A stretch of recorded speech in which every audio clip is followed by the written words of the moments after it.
کله چې سړی دا دعا خوب پسې ووي دته به هر ټیم مرګ یادېږي چې دې سترګې ومږي او دا دعا وغواړي چې الحمدلله الذي احیانا بعد ما اماتنا و الیه النشور. الله هغه ذات دی چې مونږ ته د مرګ نه پس بیا ژوند راکو. ځکه دا خوب چې دی دا یو قسم مرګ دی. مرګ سړی ته دوباره ژوند میلاو شي او دا د مرګ یو قسم دی. نو د سره د آخرت فکر پیدا شي چې داسې یو بل قسم مرګ هم دی. دې مرګ نه پس خو الله ژوند راکه، خو یو مرګ داسې دی چې یو ځل مې سترګې پټې شي هغه به بیا ونه غړي، او بل دی چې بیا ماسخوتن اوده کېږي د سره به فکر دا خو یو قسم د مرګ دی. هسې نه چې سهار مې سترګې ونه غړېږي چېرته.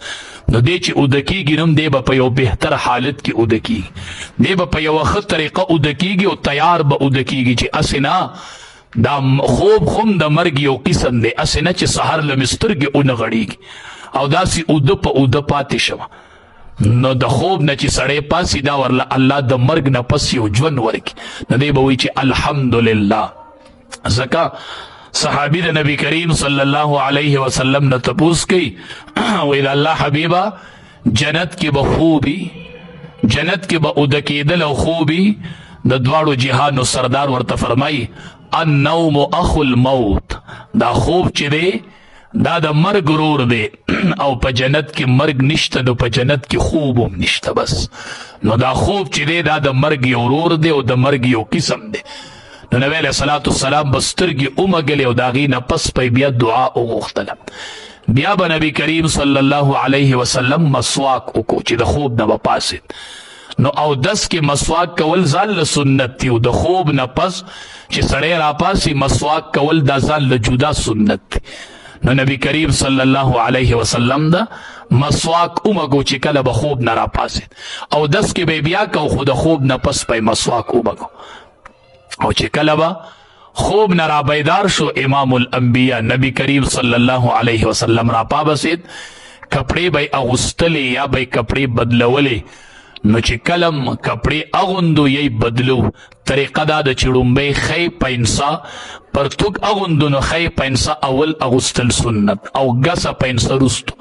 کله کپڑے اغوندو نو اول خی لستونه اغوستل او رستو چپ لستونه استل. طریقه سنت طریقه د لباس د اغوستلو دادا. او چې بیای اوباسی نو چې کم د ړومبی اغوستی هغه به رستو اوباسی.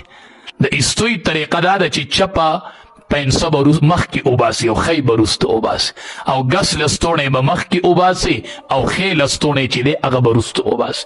دا چې څومره د وجود ملبوسات دي اغوستلی سیزونه هغې کې اغوستو کې خی سیز مخکه کول او بیا ایستلو کې چپ طرف چپ آغا چپ لستونه یا چپ پینسا ایستلو کې بیا اول هغه سنت دی چپ او اغوستو کې خی سنت دی.